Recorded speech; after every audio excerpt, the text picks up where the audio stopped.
नमस्कार. Doctor आशूस healthy ॲडवाईजमध्ये तुम्हा सर्वांचं स्वागत आहे.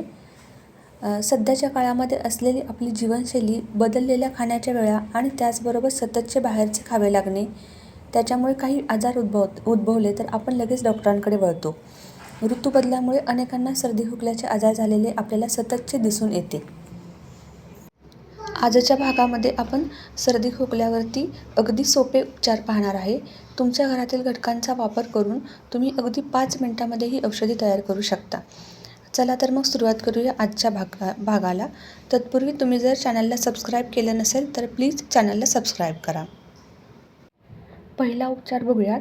यामध्ये 4-5 काळी मिरी आणि 1 इंच दालचिनी याचा एकत्र करून काढा करून प्यायल्यास सर्दी खोकल्यापासून सुटका होते. 15 ते 20 तुळशीची पाने अर्धा कप पाण्यात उकळवा. 10 मिनिटांनी हे मिश्रण गाळून घ्या. हे पाणी प्यायल्यास तुमचा सर्दी खोकला लवकर कमी होतो. ग्लासभर पाण्यात 2 ते 3 चमचे कडुनिंबाची पाने टाकून उकळवा. हे मिश्रण थंड झाल्यावर त्यात चमचाभर मध घालून प्या. त्यामुळे घसा दुखत असल्यास आराम मिळतो. 4 ते 5 काळी मिरीचे दाणे, थोडे जिरे आणि गूळ पाण्यामध्ये एकत्र करून हे मिश्रण एकजीव झाल्यावर थंड करावे आणि त्यानंतर प्यावे. त्यामुळे कफाचा खोकला कमी होण्यास मदत होते.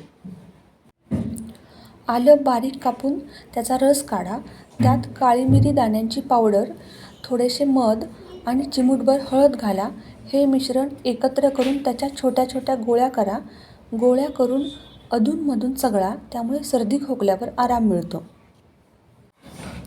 4 कप पाण्यात 1 छोटा चमचा हळद आणि 10 ते 12 तुळशीचे पाने घालून उकळवा. 10 मिनिटांनी हे मिश्रण गाळून घ्या. त्यात थोडेसे मध मिसळा. हा हळदीचा काढा सर्दी आणि घसादुखीवर परिणामकारक आहे.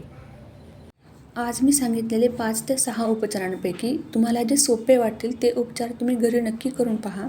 त्याने तुमचा सततचा सर्दी खोकला कमी होण्यास मदत होईल आणि रोगप्रतिकारशक्ती वाढण्यास मदत होईल. तुम्हाला जर हा व्हिडिओ आवडला असेल तर व्हिडिओला लाईक करा, शेअर करा आणि चॅनलला सबस्क्राईब करा. पुन्हा भेटूया एका नवीन भागात नवीन विषय घेऊन. तोपर्यंत नमस्कार.